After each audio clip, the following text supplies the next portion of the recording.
जय हिंद बच्चों। कैसे हैं आप सभी? आई होप आप डेली अपनी केमिस्ट्री प्रैक्टिस करते होंगे। डेली जो मैं कराता हूँ वो आपको समझ आता होगा। आपको मेरी क्लासेस में अच्छे से जो भी टॉपिक कराया जाता है वो अच्छे से क्लियर हो जाता होगा। मैं हूँ आपका प्यारा भाईजान, जो मैं आपको यहाँ पर बिल्कुल आसान तरीके से केमिस्ट्री रिलेटेड हर प्रॉब्लम एकदम सरल तरीके से, एकदम क्लियर डेफिनेशन के अंदर समझाता हूँ। ठीक है, क्लियर कर देता हूँ, यानी कि आपको आसान तरीके से समझा दिया जाता है। केमिस्ट्री रिलेटेड हर प्रॉब्लम आपको समझा दी जाती है। ठीक है, और आज भी हम एक ऐसे टॉपिक की बात करने जा रहे हैं जिस टॉपिक को हर बच्चा गलत करता है, जो टॉपिक उनको बिल्कुल समझ नहीं आता। टीचर पढ़ाता है, दिमाग से निकल जाता है। ठीक है, ऊपर ऊपर से निकल कर ऐसे समझ चला गया। ठीक है, और टीचर की भी गलती होती है। टीचर क्या करता है, ज़्यादा टेक्निकल वर्ड यूज़ कर लेता है, इस कारण भी कई बच्चों को समझ नहीं आता।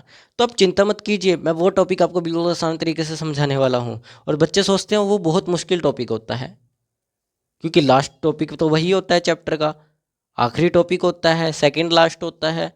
ठीक है ना, उसके बाद तो चैप्टर ख़त्म होने की कगार पर आ जाता है। तो ऐसा कौन सा टॉपिक है? टॉपिक भी तो बताओ कौन सा है। तो वो टॉपिक है कोलिगेटिव प्रॉपर्टीज। हर एक कोलिगेटिव प्रॉपर्टी बच्चा गलत करता है, क्योंकि कई बार उसका कंसेप्ट क्लियर नहीं होता, उसको न्यूमेरिकल सॉल्व करने नहीं आते, किस तरीके से न्यूमेरिकल सॉल्व होंगे, इसके क्या फॉर्मूला लगेगा, और ये कोलिगेटिव प्रॉपर्टीज होता क्या है ये तो बताओ हमें। ये नहीं पता होता कई बच्चों को। तो वो टॉपिक आपका मैं आज क्लियर करने वाला हूँ। कोशिश करूँगा कि आपकी सारी की सारी कोलिगेटिव प्रॉपर्टीज़ कंप्लीट करा सकूँ। ठीक है, मेरा वादा है कि मैं पूरी कोलिगेटिव प्रॉपर्टीज़ आपकी कंप्लीट कराऊंगा। ठीक है, और हर एक कोलिगेटिव प्रॉपर्टीज़ को बिल्कुल सरल तरीके से समझाऊंगा, और साथ ही उसका एक एक एग्जाम्पल करवाऊंगा। ठीक है, साथ ही उसका एक एक एग्जाम्पल कराऊंगा। ठीक है, बाकी एग्जाम्पल्स हम चैप्टर खत्म होगा उसके बाद हम इसके सीधा डायरेक्ट न्यूमेरिकल्स करेंगे। सभी चीज़ों के करेंगे, पूरे चैप्टर के न्यूमेरिकल्स करेंगे। और साथ ही साथ JEE नीट, इन सब में जितने भी एग्ज़ाम्स में क्वेश्चंस आए हुए हैं नीट के, JEE के, वो सब करेंगे। चिंता मत करो, NDA के अंदर भी जितने क्वेश्चन सॉल्यूशन चैप्टर से आते हैं वो सब हम कंप्लीट करेंगे। ठीक है, तो चलिए देरी ना करते हुए अपनी क्लास शुरू करते हैं। ठीक है, और सभी बच्चों को मेरा दोबारा से जय हिंद, जो जो बच्चे अब देखने लगे हैं। ठीक है, तो चलिए शुरू करते हैं। सबसे पहले हमारा पॉइंट आता है कि कोलिगेटिव प्रॉपर्टीज़ होता क्या है। What is colligative properties? क्या होता है कोलिगेटिव प्रॉपर्टीज़? हमें तो क्लियर ही नहीं है कोलिगेटिव प्रॉपर्टीज़ होता क्या है। आपने बता तो दिया हम कोलिगेटिव प्रॉपर्टीज़ करने वाले, लेकिन ये होता क्या है हमें तो पता ही नहीं था भाईजान क्या होता है। ठीक है, तो कोलिगेटिव प्रॉपर्टीज़ को हिंदी में बोलते हैं, क्या बोलते हैं, क्या बोलते हैं भाईजान हिंदी में? हिंदी में बोलते हैं उनको अणुसंख्यक गुणधर्म। क्या बोलते हैं? अणुसंख्यक गुणधर्म। कोलिगेटिव प्रॉपर्टीज हेडिंग डाल लो सभी बच्चे, कोलिगेटिव प्रॉपर्टीज। ठीक है, कोलिगेटिव प्रॉपर्टीज अणुसंख्यक, अणुसंख्यक गुणधर्म। ये एक ऐसे गुण होते हैं कोलिगेटिव प्रॉपर्टीज़। मैं आपको बताता हूँ, देखो एग्जांपल से भी बताऊंगा, पहले आपको इसकी डेफिनेशन डायरेक्टली बता देता हूँ हिंदी मीडियम में क्या होती है डायरेक्टली इसकी। ठीक है, क्योंकि हम तो हिंदी मीडियम में ही सारा कुछ करते हैं। तो मैं आपको बता देता हूँ इसकी डेफिनेशन क्या होती है। इसकी डेफिनेशन होती है जब किसी सोल्यूशन के अंदर ये एक ऐसा विलियन होता है, ये एक ऐसा सोल्यूशन होता है, और ये सोल्यूशन के गुण भी एक तरह से, गुण कह सकते हो आप इनको, एक गुण होते हैं। ये सोल्यूशन के ऐसे गुण होते हैं जो सिर्फ सोल्यूट के कणों पर डिपेंड करते हैं। किस पर डिपेंड करते हैं? सिर्फ सोल्यूट के कणों के ऊपर डिपेंड करते हैं, ना कि उनके नेचर के ऊपर डिपेंड करते हैं, ना उनके अमाउंट के ऊपर डिपेंड करेंगे। ये सिर्फ किसके ऊपर डिपेंड करेंगे? सोल्यूट के कणों के ऊपर डिपेंड करेंगे।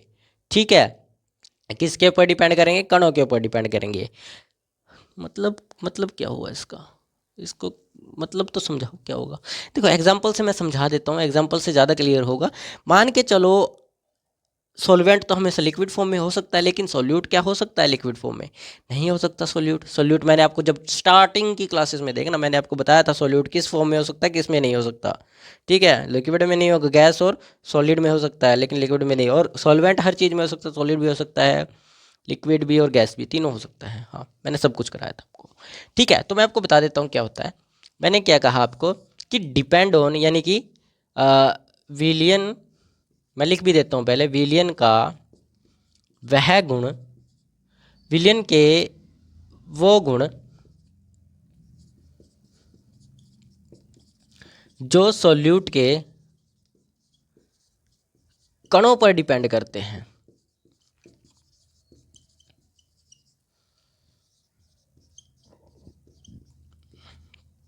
ना कि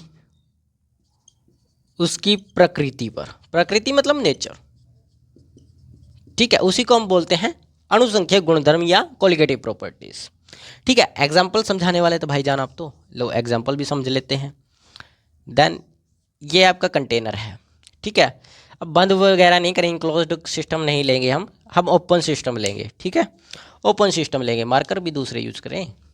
ठीक है, देखो सिंपल एग्जांपल लेते हैं पानी और नमक चीनी का। ठीक है, दो नमक चीनी का लेंगे, एक पानी का लेंगे। ठीक है, ये पानी है आपका, ये इसमें हम मान लेते हैं दोनों सॉल्यूशन, दोनों के अंदर सॉल्वेंट जो है वो पानी में है। ठीक है, पानी है हमारे पास दोनों के सॉल्यूशन। ठीक है, मार्कर भी तो बहुत ज़्यादा है। ठीक है, देखो ये क्या है आपका, ये सॉल्यूशन है, ये पानी है, मतलब सॉल्वेंट में। एग्जांपल से समझाऊंगा, चिंता मत करो, पहले कोलिगेटिव प्रॉपर्टीज़ क्लियर करेंगे क्या होता है। ठीक है, फिर उसके बाद आगे बढ़ेंगे, क्योंकि कोलिगेटिव प्रॉपर्टी जब तक क्लियर नहीं होगा तब तक आप आगे नहीं बढ़ सकते। ठीक है, ये है आपका दो अलग अलग सॉल्वेंट्स। प्योर सॉल्वेंट है, पानी है, दोनों तरफ क्या है, वाटर, प्योर वाटर। इसके अंदर आप डालते हो चीनी, और वो भी कितने, 5 कण डालते हो, सिर्फ 5 कण का मतलब 5 दाने डाल दिए। मैं बता रहा हूँ वैसा कुछ होता नहीं है, हम मॉलिक्यूल्स में गिनती करते हैं, मोल्स में गिनती करते हैं। मैं आपको सिर्फ एक एग्जांपल दे रहा हूँ कि क्या होता है कोलिगेटिव प्रॉपर्टीज़। मैं ये नहीं बता रहा हूँ, इसको एग्जैक्ट नहीं लूँगा, मैं 5 कण बोल रहा हूँ सीधा डायरेक्ट एग्जाम्पल के तौर पर। इधर हम डाल देते हैं नमक, ये भी सॉलिड फॉर्म, ये भी सॉलिड फॉर्म, दोनों सॉलिड फॉर्म है। इसके भी हम डाल देते हैं 5 कण, दोनों में हमने 5 5 कण लिए हैं।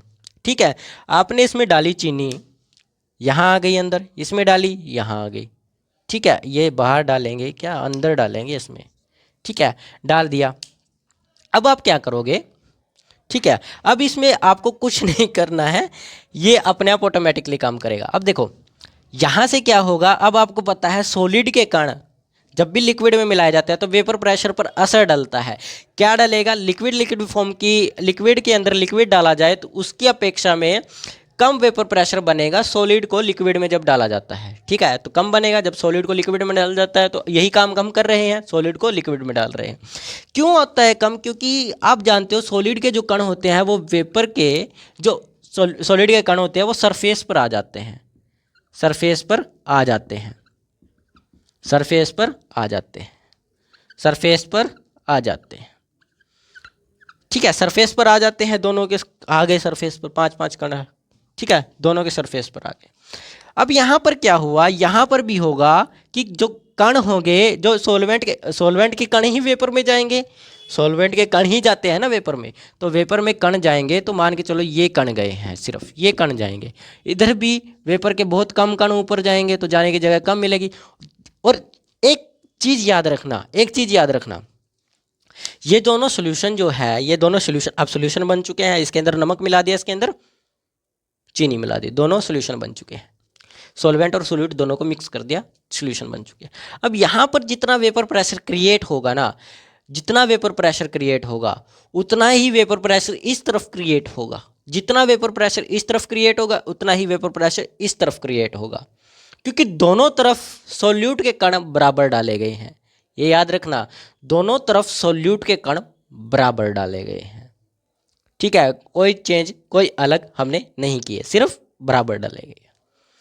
जितना वेपर प्रेशर इधर क्रिएट हुआ उतना ही वेपर प्रेशर इधर क्रिएट हुआ, क्योंकि सॉलिड का सॉलिड था सोल्यूट, और आपको पता है सॉलिड के जो कण होते हैं वो सरफेस पर आ जाते हैं, मॉलिक्यूल्स को जाने की कम जगह मिलती है। आ गया यहाँ पर समझ? ठीक है। और जितना टेम्परेचर इधर होगा उतना टेम्परेचर इधर होगा, जितना टेम्परेचर में इधर बदलाव आएगा उतना ही टेम्परेचर में इधर बदलाव आएगा, जितने बॉइलिंग पॉइंट में इधर बदलाव आएगा उतना ही बॉइलिंग पॉइंट में इधर बदलाव आएगा। मतलब कहने का क्या है, जितना उस तरफ आएगा, क्यों आएगा, क्यों इनका बराबर चल रहा है काम। अब यार नमक के कण होते हैं बारीक बारीक, बिल्कुल छोटे छोटे कण होते हैं, चीनी के कण होते हैं मोटे और नमक के कण होते हैं छोटे। ठीक है, ठीक है ना, दोनों के कण छोटे मोटे। अब इधर तो फिर कम बढ़ना चाहिए था वेपर प्रेशर, इसके कण तो कम ऊपर आएंगे। अरे नहीं, ऐसा नहीं है, इसके कण दोनों बराबर में डाले गए हैं, इसके भी 5 कण डाले गए, इसके भी 5 कण डाले गए। ठीक है, इसका भी 5 मोल नमक डाला गया, NaCl डाला गया, ये भी 5 मोल शुगर डाली गई, दोनों मिक्स डाले गए, दोनों डाल दिए। डालने के बाद क्या होगा, जितना वेपर प्रेशर यहाँ क्रिएट होगा उतना यहाँ होगा, यानी कि जो जो बदलाव इसमें होगा वो बदलाव इसी में होगा। और इन्हीं बदलाव को, जो जो बदलाव हो रहा है, चाहे बॉइलिंग पॉइंट का हो रहा है, चाहे वेपर प्रेशर का हो रहा है, चाहे टेम्परेचर का हो रहा है, किसी भी प्रकार का बदलाव हो रहा है, उसी बदलाव को हम बोलते हैं कोलिगेटिव प्रॉपर्टीज। उन्हीं बदलाव को हम क्या बोलते हैं, कोलिगेटिव प्रॉपर्टीज बोलते हैं, जो सोल्यूट के डालने के कारण हुआ है, जो सोल्यूट के डालने के कारण हुआ है। समझे, सोल्यूट के डालने के कारण, क्योंकि सोल्यूट के कण डिपेंड करते हैं। सॉल्यूशन जो कोलिगेटिव प्रॉपर्टीज होती है किसके ऊपर डिपेंड करती है, सोल्यूट के, किसके, सोल्यूट के कणों को। ठीक है ना, कणों पर डिपेंड करती है, क्या डिपेंड करती है, कोलिगेटिव प्रॉपर्टी। और जो भी कणों के कारण चेंज होगा यहाँ पर, वही चेंज होते हैं आपके कोलिगेटिव प्रॉपर्टीज। और कोलिगेटिव प्रॉपर्टीज जो है आपकी, वो टोटल 4 तरह की होती हैं। पहली होती है रिलेटिव लोअरिंग वेपर प्रेशर। ठीक है, जिसको आप हिंदी में बोलते हैं वाष्प दाब का आणविक अवनमन, शायद अवनमन, अवनमन भी बोला जाता है, अवनमन। ठीक है, यही बोला जाता है, मैं आपको लिखवाने वाला हूँ अभी। दूसरी होती है आपकी एलिवेशन इन बॉइलिंग पॉइंट। ठीक है, इसको हिंदी में बोलते हैं क्वथनांक का, शायद बॉइलिंग को क्वथनांक बोलते हैं, एलिवेशन को बोलेंगे उन्नयन। उन्नयन, एलिवेशन आपने उसमें पढ़ा होगा मैथमेटिक्स में, एलिवेशन एंगल। ठीक है ना, ऐसा पढ़ा होगा, 9th चैप्टर में मिलता है, 10th क्लास के 9th चैप्टर में मिलेगा क्वेश्चन ऐसे, एलिवेशन रिलेटेड उन्नयन। ठीक है, उन्नयन पॉइंट। ठीक है, क्वथनांक उन्नयन कण, ये होगा। और एक होती है आपकी depression in freezing point, depression in freezing point, यही होता है, यानी कि depression in freezing point. Freezing का मतलब होता है हिमांक, इन का मतलब में, और डिप्रेशन का मतलब भी होता है अवनमन। डिप्रेशन का मतलब भी होता है अवनमन। ठीक है, डिप्रेशन का मतलब भी होता है अवनमन। ठीक है, और जो चौथा होता है आपका, वो होता है ओस्मोटिक प्रेशर, परासरण दाब, परासरण दाब। कौन कौन सी, इंग्लिश में लिख दे, सिर्फ हिंदी में आप लोग लिख लेना, मैं इंग्लिश में लिख देता हूँ कौन कौन सी होती है। ठीक है, पहली होती है आपकी रिलेटिव लोअरिंग वेपर प्रेशर। ठीक है, VP शॉर्ट फॉर्म में लिख दिया। दूसरी होती है आपकी एलिवेशन इन बॉइलिंग पॉइंट। ठीक है, elevation in boiling point. Then उसके बाद आपकी होती है मैंने बताया डिप्रेशन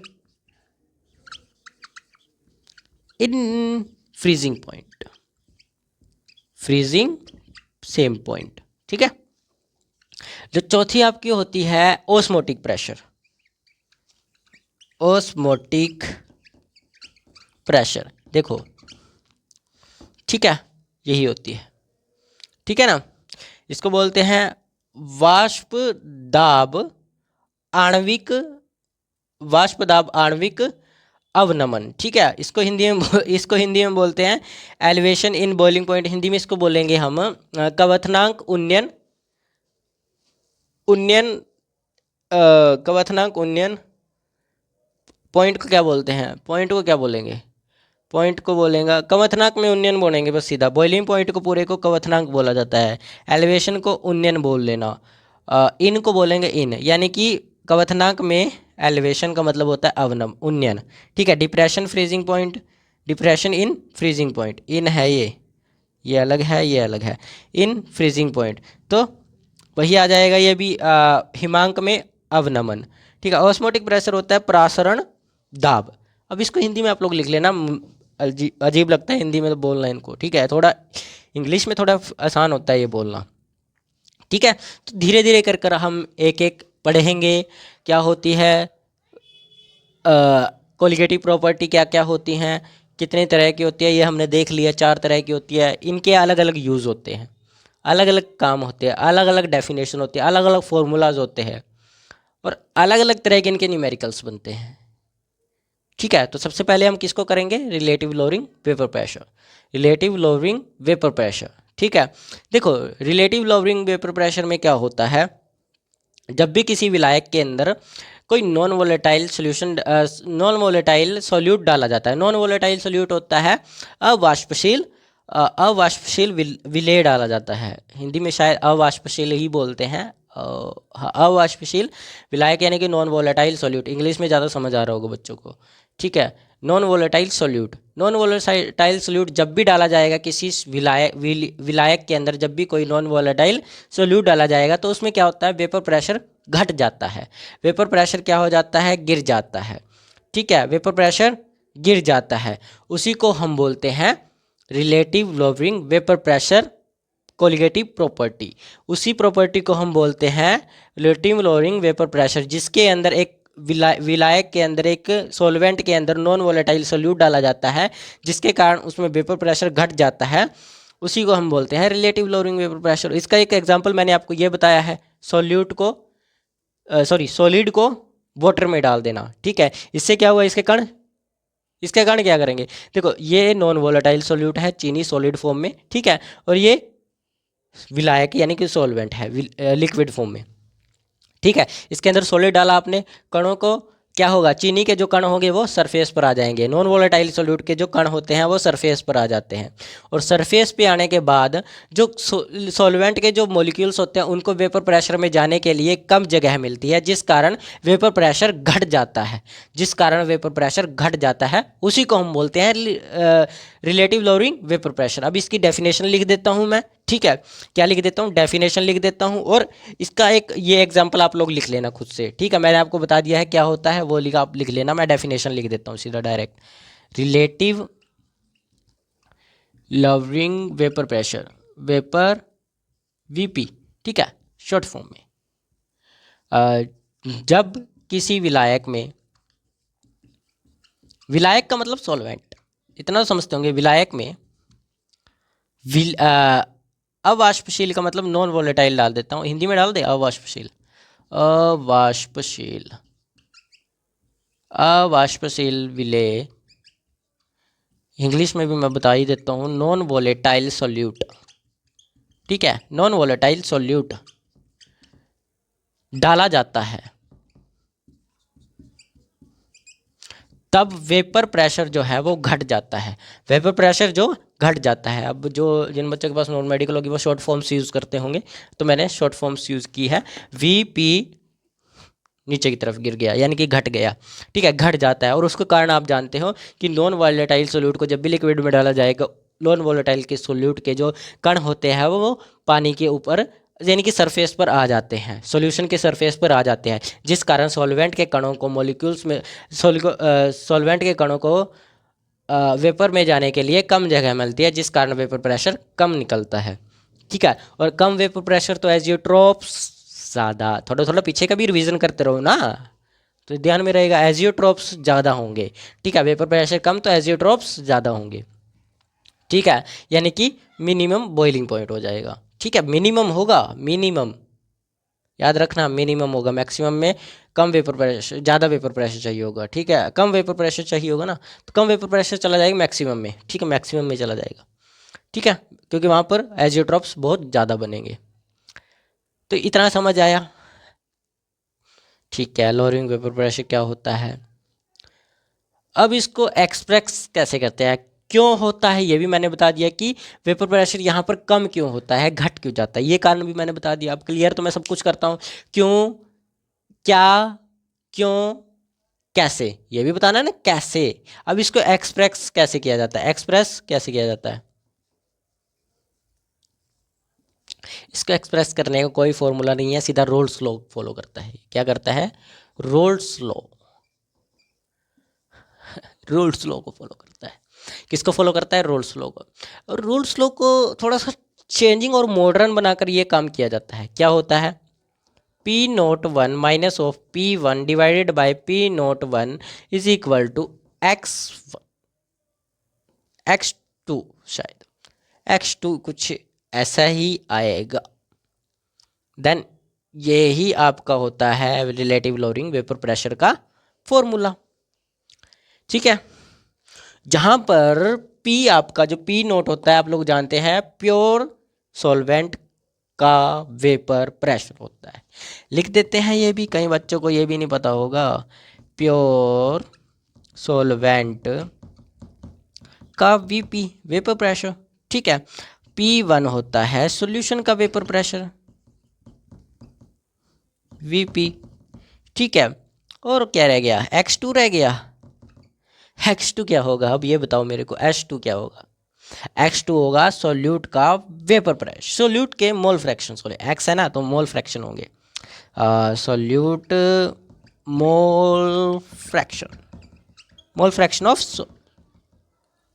सोल्यूट। ठीक है, यही होगा। ओके, समझ आया, लेकिन ये तो समझ आया, इसमें हो गया। अगर अब ये भी तो हो सकता है कि सॉलिड कम डाला जाए, यानी कि नॉन वोलेटाइल सॉल्यूट कम डाला जाए और बाकी सारा सॉल्वेंट डाल दिया जाए, और ऐसी कंडीशन को बोलते क्या है, जब नॉन वोलेटाइल बहुत कम डाला जाता है और जहां पर सॉल्वेंट ज़्यादा डाल दिया जाए सॉल्यूशन के अंदर, तब क्या होगा, उस कंडीशन को क्या बोलते हैं, उसको बोलते हैं डाइल्यूट, उसको बोलते हैं डाइल्यूट। जब सॉल्वेंट की मात्रा ज़्यादा होती है सॉल्यूशन से, सॉरी सॉल्यूशन से कह रहा हूँ, सॉल्यूट से ज़्यादा मात्रा होती है तो क्या होता है, उसको बोलते हैं डाइल्यूट, उसको बोलते हैं डाइल्यूट सॉल्यूशन। ठीक है, और डाइल्यूट सॉल्यूशन के लिए भी अलग से फॉर्मूला क्रिएट किया गया, इसमें अलग से एक फॉर्मूला क्रिएट है। कौन सा फॉर्मूला है, डाइल्यूट के लिए आप अलग फॉर्मूला यूज़ करोगे, थोड़ा सा मॉडर्न फॉर्मूला है। क्या होगा, P1 minus P1 divided by P note one. ये तो वही लिख दिया भाईजान आपने, वही लिखा है, लेकिन आप तो कह रहे थे कि मॉडर्न है, अभी मॉडर्न भी देखो क्या क्या मॉडर्न होता है। शायद इसमें आएगा W2 इंटू M1, और शायद W2 weight into M1 divided bye W1 into M2, शायद यही आएगा, हाँ यही आएगा, यही आएगा। ये फॉर्मूला होता है आपका डाइल्यूट के लिए, जहाँ पर वेट 1 होता है आपका मास ऑफ सोल्यूट, द्रव्यमान किसका, विलेय का द्रव्यमान, W2 होता है आपका सॉल्वेंट का मास। ठीक है, M1 होता है सोल्यूट का मोलर मास, M2 होता है आपका सॉल्वेंट का मोलर मास। बाकी P नोट वगैरह तो आप डाल जानते ही हो। और यहीं से आपके पास एक क्वेश्चन आता है, पक्का मोस्ट इंपॉर्टेंट क्वेश्चन है 12th क्लास के लिए। तो इसमें न्यूमेरिकल अगर आएगा, न्यूमेरिकल अगर आता है तो ज़्यादातर न्यूमेरिकल पूछा जाता है M2 के ऊपर, ज़्यादातर न्यूमेरिकल पूछा जाता है M2 निकालने के लिए, मोलर मास निकालने के लिए। किसके लिए पूछा जाता है, मोलर मास निकालने के लिए क्वेश्चन पूछा जाता है। बताओ भाई, तुम्हें यही नहीं दिखा था कोई क्वेश्चन, ये पूरा डायरेक्ट क्वेश्चन दे देते हम वेपर प्रेशर निकाल लेते किसी तरीके, ऐसा थोड़ी ना होगा। तो ये पूछता है सीधा डायरेक्ट मोलर मास निकालने के लिए, बोलता है ये मोलर मास निकालो भाई, यही से सीधा डायरेक्ट निकाला जाता है। और किसका मोलर मास निकालना है, सॉल्वेंट का निकालना है, सॉल्वेंट का पूछता है ना कि सॉल्यूट का, सॉल्वेंट का पूछता है। तो देखें क्वेश्चन इसके ऊपर, तो इसके ऊपर क्वेश्चन देखते हैं कैसे पता चलेगा। इसी से आप मोलर मास निकाल सकते हो अगर पूछा जाए तो। ठीक है, अब जिनको क्रॉस मल्टीप्लाई आता होगा भाई वो कर भी लेगा इसको। ठीक है, जिसको नहीं आता होगा वो जय माता दी, ठीक है ना यही करेगा फिर वो तो। करो इसको, लिखो, फिर हम इसका न्यूमेरिकल देखते हैं। इसका न्यूमेरिकल मिलेगा हमें। मैंने क्वेश्चन लिखा था, एक मिनट आप इसको लिखो, मैं लेकर आता हूँ।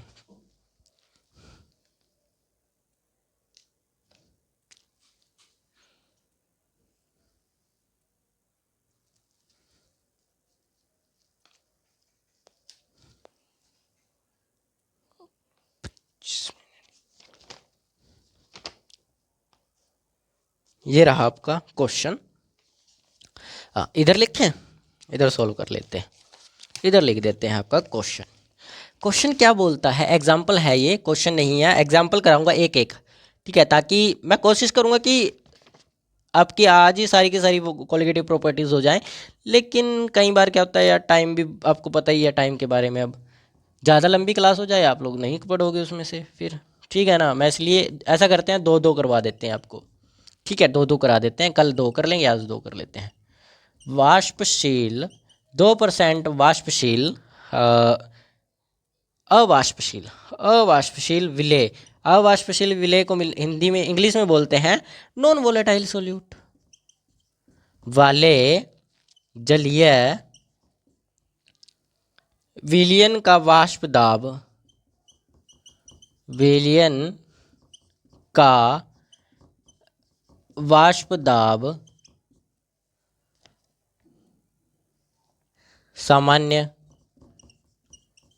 ठीक है, सामान्य क्वथनांक, सामान्य क्वथनांक पर 1.004 बार है। विलेय का मोल द्रव्यमान ज्ञात कीजिए। देखो ये आ गया ना क्वेश्चन, विलेय का द्रव्यमान निकालो, मोल द्रव्यमान निकालो, ठीक है। अब मोल द्रव्यमान बोल दिया भाई इसने सीधा डायरेक्ट, आपको निकालो, बैठकर करो कैलकुलेशन, निकालो क्या क्या दिया गया है, क्या क्या नहीं दिया। देखो सिंपल बात है, मैंने आपको सिर्फ एक चीज़ सिखाई है, जितने मैं अब तक पढ़ाता आया हूँ, ठीक है, जितना मैंने पढ़ाया है सब सिर्फ एक बात जरूर सिखाई है, हर एक न्यूमेरिकल में सिखाई है कि आपको सबसे पहले वो लिखना है जो आपको क्वेश्चन बोल रहा है, ठीक है। जो जो आपको क्वेश्चन में दिया है वो लिखना है, करना कुछ नहीं, सिर्फ वही लिखो जो दिया गया है, सिर्फ दिया गया लिखेंगे। सबसे पहले आपकी नज़र जानी चाहिए 2% है क्या, 2% है क्या, 2% क्या है, ठीक है। और आपका एक नज़र जानी चाहिए इसके ऊपर, एक नज़र इसके ऊपर जानी चाहिए। ये पूछा क्या गया है, मोल द्रव्यमान पूछा गया है। क्या पूछा गया है, मोलर मास पूछा गया है। तो मोलर मास अगर पूछा गया है तो मतलब कहने का क्या है, ये 2% जो है ये वेट बाय वेट होगा, ये वेट बाय वेट होगा। क्या होगा, वेट बाय वेट, क्या होगा, वेट बाय वेट होगा। और डायरेक्टली आपको मोल निकालने के लिए बोला गया तो आपको फॉर्मूला याद आया होगा, ये इसमें सारा कुछ वेट है, ठीक है। ये मोलर मास, ये मोलर मास, ये वेट, ठीक है, यही है ना। तो इसका मतलब क्या है, ये वेट बाय वेट होगी। मैंने आपको पढ़ाया है ना, एक कंसंट्रेशन टर्म पढ़ाई है, weight by weight, wait of solute divided by weight of solution into 100, यही सिखाया है, 100 वाला सिखाया ना। तो इसको सिंपल तरीके से सबसे पहले लिखो, ये जो 2% है ये वेट बाय वेट परसेंटेज है, वेट बाय वेट परसेंटेज है। और वेट बाय वेट परसेंटेज बोलती है, वेट बाय वेट परसेंटेज खुद बोलती है कि 10 ग्राम 100 ग्राम सोल्यूशन के अंदर, 100 ग्राम सोल्यूशन के अंदर 100 ग्राम सोल्यूशन में 2 ग्राम ऑफ सोल्यूट है। ये कौन बोलती है, W/W, weight by weight percentage बोलती है। पढ़ी है ना, वेट बाय वेट परसेंटेज, यही कारण बोलती है। उसकी डेफिनेशन ही यही होती है, 100 ग्राम, 100, ठीक है, 100 ग्राम। तो ये तो आ गया आपका solute, weight of solute, weight 1 आ गया 2 ग्राम। अब वेट 2 कैसे निकालोगे, W2 भी तो निकालना है हमें, गिवन तो कुछ भी नहीं है, 2 कहाँ से निकालेंगे, 2 भी निकल जाएगा। 2 कैसे निकलेगा, देखो आपको पता है सोल्यूशन किस किस से बनता है, सोल्यूट और सॉल्वेंट से। तो सोल्यूशन कितना टोटल 100, सोल्यूट कितना 2, इसको डिवाइड करो 98 ग्राम आपका सोल्यूट आ गया, सॉल्वेंट आ गया, ठीक है। क्या आ गया, सॉल्वेंट आ गया, ओके ये आ गया। आपको पता है अवाष्पशील विलेय वाले जलीय विलयन, जलीय जलीय जलीय विलयन, ठीक है, क्या? जलीय विलयन, जलीय विलयन। अब आप लोगों को पानी दिया गया है और विलेय का द्रव्यमान, सोल्यूट का द्रव्यमान निकाला है, यानी कि M1 निकालना है आपको। क्या निकालना है? हाँ 1 निकालना है। M2 क्योंकि आपका सोलवेंट मान लिया आपने, तो सोलवेंट M2 को मान लिया, तो सोलवेंट आपका है M2, आपको बनेगा जलीय, है ना, जलीय जलीय जल पानी H2O। H2O का मोलर मास क्या होगा? 18 ग्राम पर मोल। अरे निकालना नहीं आता तो मैं बता देता हूँ। देखो H2O है वाटर, ठीक है, H2O होता है वाटर। अरे वाटर का फॉर्मूला तो पता ही होगा, ठीक है, उसका तो पता ही होगा। देखो जो वाटर का H है ना, इसका जो हाइड्रोजन का जो एटॉमिक मास जो होता है वो 1 होता है, और 1 ही इसका एटॉमिक नंबर होता है। हिंदी में भी बता देता हूँ, परमाणु द्रव्यमान इसका 1 होता है और परमाणु क्रमांक भी इसका 1 होता है, ठीक है। परमाणु द्रव्यमान 1, परमाणु क्रमांक 1। लेकिन इसकी क्वांटिटी कितनी है? पानी के अंदर 2 हाइड्रोजन है। अब हाइड्रोजन 2 हमेशा मिलेगी आपको, कभी हाइड्रोजन अकेला नहीं मिलेगा। अगर मिलेगा तो उसके साथ कोई ना कोई उसका भाई मिलेगा, ठीक है। और देखो ये हमेशा अकेला निकलने से डरता है क्योंकि ये कमज़ोर है। अगर ये अकेला निकला तो कोई ना कोई इसको मार पीट देगा, ख़त्म कर देगा, इसीलिए अपने भाई को लेकर निकलता है H2, ठीक है। इसीलिए इसके साथ इसका भाई हमेशा दिखेगा H2, H3, H4, कभी H अकेला नहीं दिखेगा, ये बात याद रखना। और जहाँ दिखेगा उसके साथ कुछ ना कुछ लगा होगा।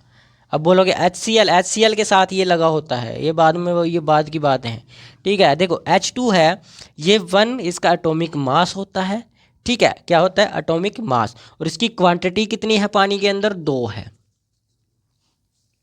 आगे क्वांटिटी भी प्लस ऑफ ऑक्सीजन का एटॉमिक मास जो होता है वो 16 होता है, और एटॉमिक नंबर जो होता है वो कितना होता है? 8 होता है। तो 16 आ गया एटॉमिक मास, और हम तो मास निकाल रहे हैं तो मास आएगा यहाँ पर, ठीक है। लेकिन अब इसकी क्वांटिटी कितनी है? ये 2 क्वांटिटी तो हाइड्रोजन की थी, ये बात याद रखो। ये क्वांटिटी है इसकी 1, ठीक है। तो 16 + 2 कितने होते हैं? 18। और इसकी यूनिट जो होती है ग्राम पर मोल होती है, ये याद रखना। बस मैंने निकाल दिया है, आप लोगों को याद रखना है, ठीक है। ये समझ आ गया? ओके।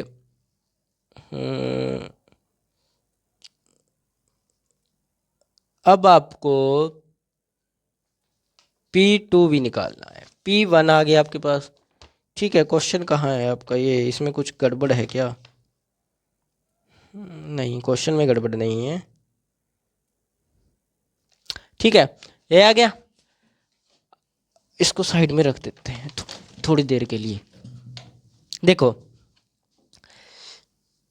अब आपको क्या करना है, अब आपके पास सारा कुछ आ गया, इधर का सब कुछ है आपके पास, ये तो निकालना ही है क्योंकि इधर का सब कुछ आ गया। अब इधर का पूरा करो भाई, इधर का भी पूरा करना है। हमें P0 दिया है, ये आपका बच्चों गिवन था, ये आपको गिवन था, मैंने लिखा नहीं था, ठीक है। तो अब भर दो भाई जो जो आपको दिया गया है।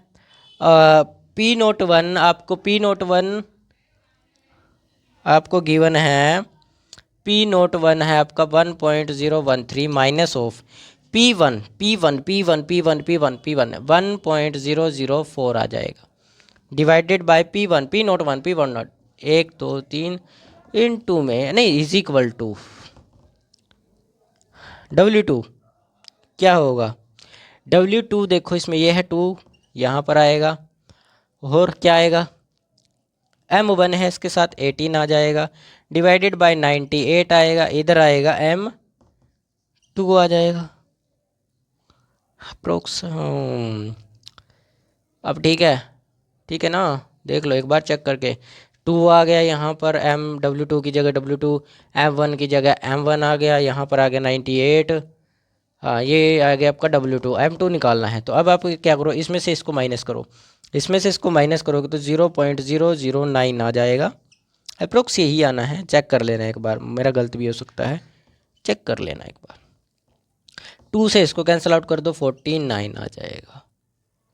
ठीक है, 2 से इसको काट दिया आपने, ये आ गया 49, यानी कि 18/49 इंटू M2, और 2 नहीं M2 आ जाएगा। अप्रोक्स क्रॉस मल्टीप्लाई कर दो।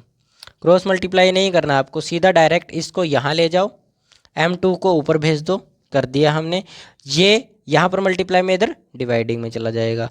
18 इंटू 49 यहाँ रहेंगे, ये जो है ये नीचे आ जाएगा 0.09, ये जो है ये ऊपर चला जाएगा 1.013। ठीक है, इतना होगा। अब इसके जो 1000 है और इसके जो 1000 है वो दोनों आपस में कट जाएंगे, क्योंकि इसके पॉइंट में लगेगा 1000, इसके पॉइंट में लगेगा 1000।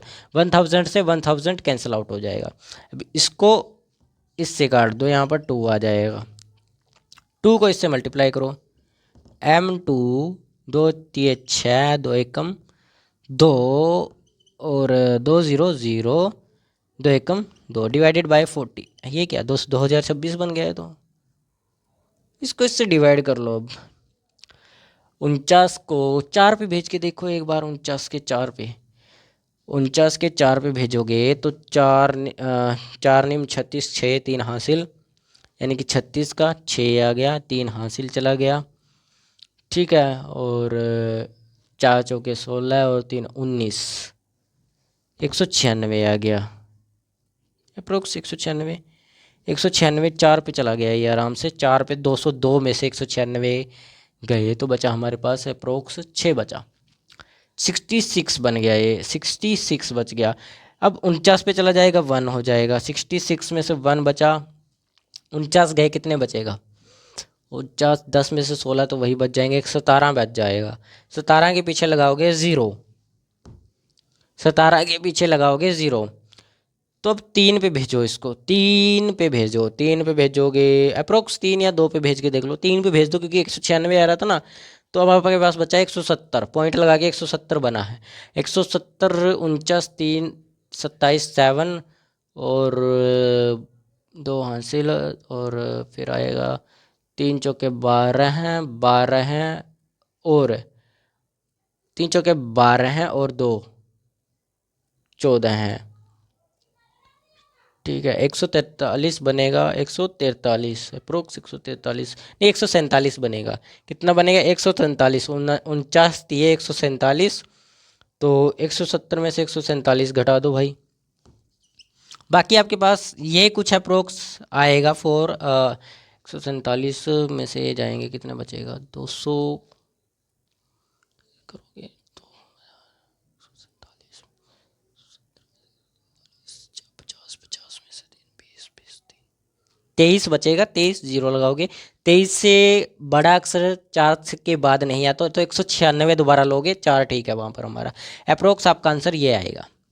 M2 की वैल्यू ये आएगी 14 1.34 अप्रोक्स, यही आने वाला है। ठीक है, तो इतना आसान क्वेश्चन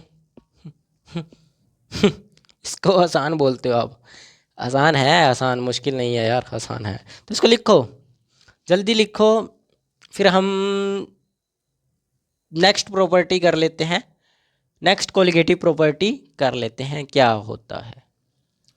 ठीक है, लिखो इसको, जल्दी लिखो।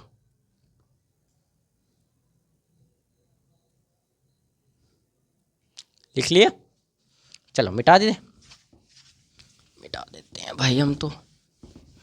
ठीक है, समझ आया ना अच्छे से, कोलिगेटिव प्रॉपर्टी क्या होता है, क्यों होती है, कैसे होती है वगैरह। ठीक है, सेम बात होती है elevation of in boiling point, same कारण, सेम चीज, सेम काम, सब कुछ सेम होता है, बस फॉर्मूला थोड़ा डिफरेंट होता है। आज हम इसका कोई एग्जांपल नहीं करेंगे एलिवेशन का, सिर्फ समझेंगे एलिवेशन क्या होता है, सिर्फ समझेंगे एलिवेशन क्या होता है। ठीक है, विदाउट न्यूमेरिकल, आज न्यूमेरिकल नहीं करेंगे क्योंकि टाइम बहुत ज़्यादा हो चुका है। ठीक है, हम सिर्फ इसको समझेंगे क्या होती है एलिवेशन, बॉइलिंग क्या होती है। ठीक है, क्या पढ़ना है हमें, एलिवेशन इन बॉइलिंग पॉइंट। ठीक है ना, boiling point, elevation in boiling point. Okay, समझ आ गया, एलिवेशन ऑन बॉइलिंग पॉइंट। देखो सेम कारण है, सेम चीज़ है। जब किसी भी प्योर चीज़ में आप मान के चलो किसी प्योर सॉल्वेंट के अंदर आप नॉन वोलेटाइल सॉल्यूट मिलाओगे, क्या मिलाओगे, नॉन वोलेटाइल सॉल्यूट मिलाओगे, तो उसका जो टेम्परेचर है, जो उसका बॉइलिंग पॉइंट है, जिसको हम बोलते हैं क्वथनांक हिंदी में, जो बॉइलिंग पॉइंट है वो एकदम क्या हो जाता है, बढ़ जाता है। एकदम क्या होता है, उसका बॉइलिंग पॉइंट बढ़ जाता है। यानी कि बॉईल होने के लिए उसको जितना टेम्परेचर चाहिए वो जितना पहले एक्सपेक्ट था, मान के चलो एग्जाम्पल के हिसाब से मैं आपको बताता हूँ, ये कोई सॉल्वेंट है, ठीक है, ये कोई सॉल्वेंट है, इसको लगभग उबलने के लिए 273 केल्विन चाहिए। कितना चाहिए, 273 केल्विन चाहिए, अप्रोक्स 0 डिग्री सेल्सियस के, अप्रोक्स 0 डिग्री सेल्सियस इतना चाहिए, ठीक है। और अब इसको उबलने के लिए इतना चाहिए टेम्परेचर, ठीक है, अप्रोक्स इतना चाहिए। मैं मान के चलो एग्जांपल ले रहा हूँ, वैसे इतना नहीं चाहिए होता, मैं एग्जांपल ले रहा हूँ, ठीक है। जब इसमें आप कोई नॉन वोलेटाइल सॉल्यूट डालोगे, चीनी डाली, नमक डाला, कुछ भी डाल दिया, चीनी या नमक डाल दिया, अब यही चीनी भी घुलेगी। अब इस चीनी और नमक में से किसी एक को उबलने के लिए कुछ ना कुछ चाहिए होगा, कुछ ना कुछ चाहिए होगा। अब ये सॉल्यूशन बन चुका है, अब ये सॉल्यूशन बन चुका है, इसमें चीनी डाल दी चाहे नमक डाल दिया, आपने मर्जी आपकी है, जो मर्जी डाल दो। ये बेस्ट एग्जांपल है और सिंपल एग्जांपल, आप डेली लाइफ में यूज़ भी करते हो। जब चाय बनाते हो जब चीनी डालते हो, ठीक है ना, उसमें काफ़ी चीज़ें डलती है, वैसे पत्ती भी डलती है, दूध भी डलता है, वैसे मैं बता रहा हूँ चीनी डालते हो जब भी, डाली चीनी, ठीक है। अब इसको इतना टेम्परेचर नहीं चाहिए बॉईल होने के लिए, इतना टेम्परेचर सिर्फ प्योर सॉल्वेंट को चाहिए था, जो इसके अंदर पानी था ना, सिर्फ पानी था, उसको सिर्फ बॉईल होने के लिए इतना टेम्परेचर चाहिए था। बॉईल होने के लिए सिर्फ उसको इतना टेम्परेचर चाहिए था, ना कि इस सॉल्यूशन को चाहिए। अब इसके अंदर चीनी डाली जा चुकी है और सॉल्यूशन के कारण, चीनी डालने के कारण, चीनी घुलने के लिए, उबलने के लिए ज़्यादा टेम्परेचर एक्सपेक्ट करती है। इतना टेम्परेचर बहुत नहीं है, तो ये टेम्परेचर बढ़ जाएगा, ये टेम्परेचर अब बढ़ जाएगा। अब ये बॉईल होगा तो इस टेम्परेचर से ज़्यादा टेम्परेचर देने पर बॉईल होगा, वरना अगर हम पानी की बात करें तो पानी इस पर उबल जाता। वैसे मैं बता रहा हूँ प्योर सॉल्वेंट है, ऐसे उबलेगा नहीं, इस टेम्परेचर पर नहीं उबलेगा। लगभग आप उसको 25 डिग्री सेल्सियस से ज़्यादा टेम्परेचर दोगे तब उबलना शुरू होगा, तब उबलना शुरू होगा। डिग्री सेल्सियस यानी कि इसमें जोड़ दो इसको, कितना बनेगा, 298 केल्विन पर उबलना शुरू होगा, 298 केल्विन पर उबलना शुरू होगा, ठीक है। अप्रोक्स ये ले लेते हैं, 298 लिख लो यार, इसको बदलने में कितना टाइम लगेगा, ठीक है। तो अब पानी को इतना चाहिए था, लेकिन अब इसमें चीनी डाल दी गई तो इसका बॉइलिंग पॉइंट बढ़ गया। अब इसको 298 की जगह 300 केल्विन चाहिए। कितना चाहिए, 300 केल्विन चाहिए, 400 केल्विन चाहिए, 500 केल्विन, जितना भी बढ़ेगा उस बॉइलिंग पॉइंट के बढ़ने के कारण, उस टेम्परेचर को बढ़ने के कारण ही उसको बोलते हैं हम एलिवेशन बॉइलिंग पॉइंट। उसी बढ़ोतरी को बोलते हैं एलिवेशन बॉइलिंग पॉइंट, जितनी बढ़ोतरी इसके अंदर अब हुई है, क्योंकि अब सॉल्यूशन को बॉईल करने के लिए टेम्परेचर ज़्यादा चाहिए as compare to pure solvent, as compare to pure solvent, उससे ज़्यादा चाहिए अब हमें इसको बॉईल करने के लिए टेम्परेचर, ठीक है। इतना समझ आया, उसी को बॉइलिंग पॉइंट बोलते हैं कि जिस पॉइंट पर जो लिक्विड है वो उबलना शुरू कर दे, लिक्विड सॉल्यूशन सॉल्वेंट कुछ भी जो उबलना शुरू कर दे उसी को बोलते हैं बॉइलिंग पॉइंट, ठीक है। अब क्या होता है, जब किसी शुद्ध शुद्ध विलायक में अवाष्पशील अवाष्पशील जो बॉईल नहीं होता, मतलब बॉईल का मतलब क्या है, अवाष्पशील का मतलब क्या है, जो वेपर नहीं बनता, वाष्पशील विलेय, अब इसका मतलब आप जानते हो नॉन वॉलेटाइल सॉल्यूट डाला जाता है, तो उसका बॉइलिंग पॉइंट यानी कि क्वथनांक बढ़ जाता है, क्वथनांक बढ़ जाता है, ठीक है, बॉइलिंग पॉइंट बढ़ जाता है। और इसी बढ़ोतरी को एलिवेशन ऑफ बॉइलिंग पॉइंट बोलते हैं। क्या बोलते हैं, एलिवेशन ऑफ बॉइलिंग पॉइंट बोलते हैं। समझ आया, कोई दिक्कत नहीं, कोई दिक्कत नहीं। एग्जाम्पल भी समझा चुका हूँ चीनी वाला, अब एग्जाम्पल थोड़ी ना लिखूंगा मैं। वही आप लोग जानते हो यार, एग्जाम्पल के अब कारण भी डाल जानते हो क्यों होता है ऐसा।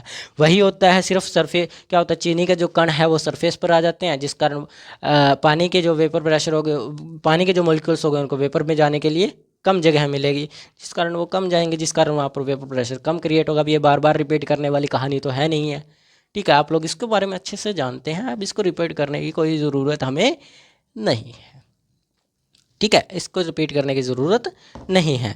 बार बार रिपीट करूँगा तो टाइम क्यों खोटी करना, अपना बेकार क्यों करना टाइम को, ठीक है, तो इसलिए मैं इसको नहीं बताने वाला हूँ, ठीक है। अब आगे बात करें,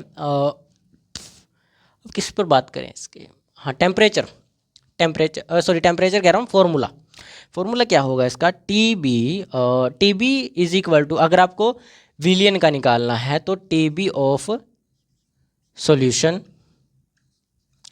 minus of T B of solvent.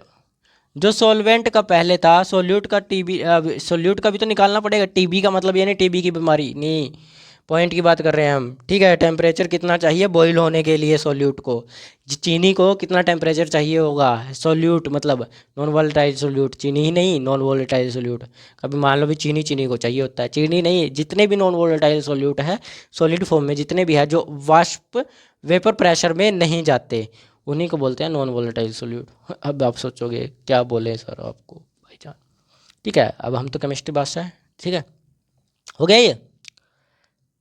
तो ये होता है इसका फॉर्मूला, ये इसका फॉर्मूला होता है, ठीक है। वेपर प्रेशर के बारे में मैंने बता दिया, वहाँ पर वेपर प्रेशर घट जाता है, ये यार वगैरह यार आपको कहानी दोबारा नहीं बताऊंगा मैं, ठीक है। लेकिन एक कहानी दोबारा से बता ही देते हैं आपको, क्योंकि कहानी बहुत ज़रूरी है, जिसके कारण आपको समझ भी आ जाए, चाहे मंदबुद्धि जो है आपकी चलने लग जाए थोड़ी बहुत ही, ठीक है, थोड़ी बहुत मंदबुद्धि चलने लग जाए, तो उसके लिए मैं बता देता हूँ। देखो, आपको पता है कि जब भी किसी नॉन वोलेटाइल प्योर सॉल्वेंट में नॉन वोलेटाइल सोल्यूट डाला जाता है, तो नॉन वोलेटाइल सोल्यूट के जो कण है वो सरफेस पर आ जाते हैं, और मॉलिक्यूल्स को सॉल्वेंट के मॉलिक्यूल्स को जगह कम मिलती है, इसलिए वहाँ पर वेपर प्रेशर कम क्रिएट होता है, वेपर प्रेशर कम क्रिएट होता है। क्यों मैं बता रहा हूँ क्यों ऐसा होता है, ठीक है, क्यों होता है ऐसा, वेपर प्रेशर कम क्रिएट होता है। अब जो वेपर प्रेशर है आपका कम क्रिएट हुआ है, तो अब उसको एटमॉस्फेरिक में जो प्रेशर है आपके, यानी कि आपके आसपास वातावरण में जो प्रेशर है, उस प्रेशर के बराबर पहुंचने के लिए इस सॉल्यूशन के वेपर प्रेशर को उस एटॉमिक प्रेशर के बराबर पहुंचने के लिए जितने टेम्परेचर की ज़रूरत पड़ेगी, उसी टेम्परेचर को हम बोलते हैं एलिवेशन ऑफ बॉइलिंग पॉइंट। समझ आया, यानी कि वेपर प्रेशर घट जाता है, इसी वेपर प्रेशर को, इसी वीपी को एटमॉस्फेरिक एटमॉस्फेरिक प्रेशर तक पहुंचने के लिए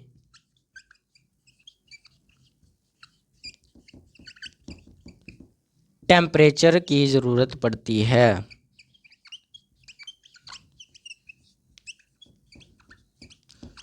ज़्यादा टेम्परेचर, ठीक है, पड़ती है, ज़्यादा लिख लो बेटा जी, ज़्यादा टेम्परेचर की ज़रूरत पड़ती है इसको, इसीलिए पड़ती है, इसीलिए इसको टीबी की ज़रूरत पड़ेगी। अब टीबी की बीमारी का मतलब बीमारी मत समझ लेना उसको, टीबी का मतलब है टेम्परेचर, ठीक है। अब ये अलग अलग टेम्परेचर मैंने लिख दिया है, सॉल्यूशन की शॉर्ट फॉर्म है, कभी सोचो सोल है, ये सोल वगैरह कुछ नहीं है, सॉल्यूशन की शॉर्ट फॉर्म है, ठीक है, सॉल्यूशन की शॉर्ट फॉर्म है। समझ आया। अब ये कैसे होता है, देखो क्यों होता है, आपको पता है जो सॉल्यूशन का जो बॉइलिंग पॉइंट होगा ना, सॉल्यूशन का जो वेपर प्रेशर होगा वो सॉल्वेंट के वेपर प्रेशर से बहुत कम होगा, ठीक है ना। सॉल्यूशन का जो वेपर प्रेशर है, सॉल्यूशन का वेपर प्रेशर यानी कि VP is less than to pure solvent vapour pressure, pure solvent के वेपर प्रेशर से कम होगा, इसलिए होता है। कारण बहुत है इसके, अब ये कारण बताते रहूँगा तो क्या पता कितना टाइम निकल जाए, ठीक है। इसलिए सॉल्यूशन को ज़्यादा टेम्परेचर की ज़रूरत पड़ेगी एटमॉस्फेरिक प्रेशर तक पहुंचने के लिए, टेम्परेचर की ज़रूरत तो पड़नी पड़ेगी भाई, अब खुले में बना रहे हैं खाना तो मानते हैं हम ज़रूरत पड़ती है। अब वही मैंने बात की थी आपसे जब मैंने आपको क्या करवाया था, रिलेटिव लोअरिंग वेपर प्रेशर कराया, तो उसमें भी दो तरह के फॉर्मूलाज बताए मैंने, दो भाई बताए मैंने आपको, दो भाई बताए ना आपको। तो उन्हीं में से मैं एक भाई और बताता हूँ, इसका भी भाई बता देता हूँ। ये तो सिर्फ आपको एक फॉर्मूला पता चला किसका, elevation in boiling point temperature change निकालने के लिए, कि सॉल्यूट का टेम्परेचर कितना होगा ये निकालने के लिए। एक मैं बता देता हूँ आपको डाइल्यूट सॉल्यूशन के लिए। अब सॉल्यूशन एक तो होगा नहीं, अब डाइल्यूट सॉल्यूशन भी होगा। डाइल्यूट सॉल्यूशन के लिए, ठीक है, डाइल्यूट सॉल्यूशन के लिए फॉर्मूला बनेगा delta T B is directly proportional to, sorry inversely proportional to, inversely directly कुछ भी लगा लो, ठीक है, टू मोलैलिटी, किससे, मोलैलिटी।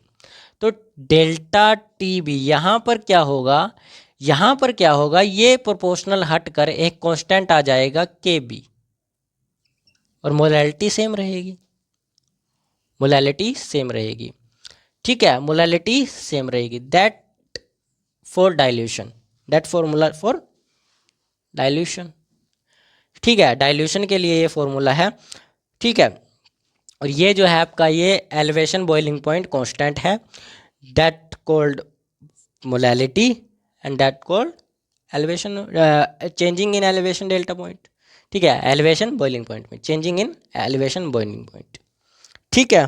इसकी यूनिट जो होती है, इसकी यूनिट शायद यूनिट इसकी जो होती है, पूछते हैं ना यूनिट भी, तो केल्विन किलोग्राम पर मोल शायद अप्रोक्स यही होती है, मेरे ख्याल से यही होती है, शायद यही होती है क्या, पक्का, हाँ यही होती है शायद, देख लो यार, यही होती है मेरे ख्याल से, तो मेरे ख्याल से क्या है, पक्का यही होती है, अब मेरे ख्याल से क्या है, पक्का यही होती है, ठीक है।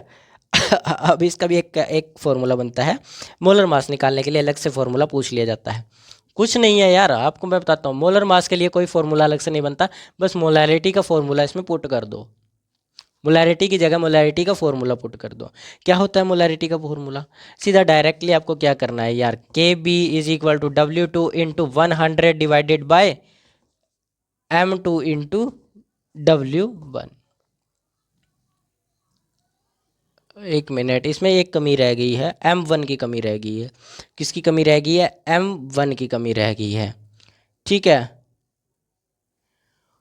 M1 निकालने के लिए W2 बाई W1, तो M1 क्या गया, या फिर आप एक ऐसा करो, यहाँ से आपको इसमें क्या लगाएं ऐसा जो सारा कुछ हो जाए, हम कुछ गड़बड़ कर रहे हैं फॉर्मूला में। M1 फिर जो M2 यहाँ पर आया है, तो M1 यहाँ आएगा, ठीक है। या फिर आप ऐसा करो, ये वाला फॉर्मूला यूज़ कर लो, delta T B, delta T B की जगह है आप ऐसा करो, इसको देखो, है तो यही फॉर्मूला, मैं इसको इधर भेज देता हूँ, K B W2 into 100 into M1 divided by T delta T B into में W1, या ये यूज़ कर लो चाहे ये यूज़ कर लो, इनमें से कोई सा कर लो, तो है यही फॉर्मूला, ये यही फॉर्मूला है, ये भी इसी से बनाया मैंने, बस इसको इधर भेज दिया, इसको इधर लिया, delta T, okay, delta T है वो। तो ये थी आपकी एलिवेशन ऑफ बॉइलिंग पॉइंट। मैंने बोला था मैं न्यूमेरिकल नहीं कराऊंगा अभी, कल कराऊंगा न्यूमेरिकल इसका, एक न्यूमेरिकल कल करेंगे इसका, बाकी आपकी दो क्वालिटेटिव प्रॉपर्टीज़ रहती हैं। कौन कौन सी रहती है, depression in freezing point and osmotic pressure. Osmotic pressure is the most important for 12th class science students, ठीक है, तो ध्यान से करना। और नीट JEE वाले बच्चों के लिए तो ज़रूरी है ही है भाई, उनको तो मेंस का भी देना होता है, एडवांस भी देना होता है, अलग अलग तरीके को फॉर्म उनके, तो यार बहुत से एग्ज़ाम, टफ एग्ज़ाम भी होता है उनको बहुत ज़्यादा ये, लेकिन सबसे टफेस्ट एग्ज़ाम UPSC होता है, ठीक है।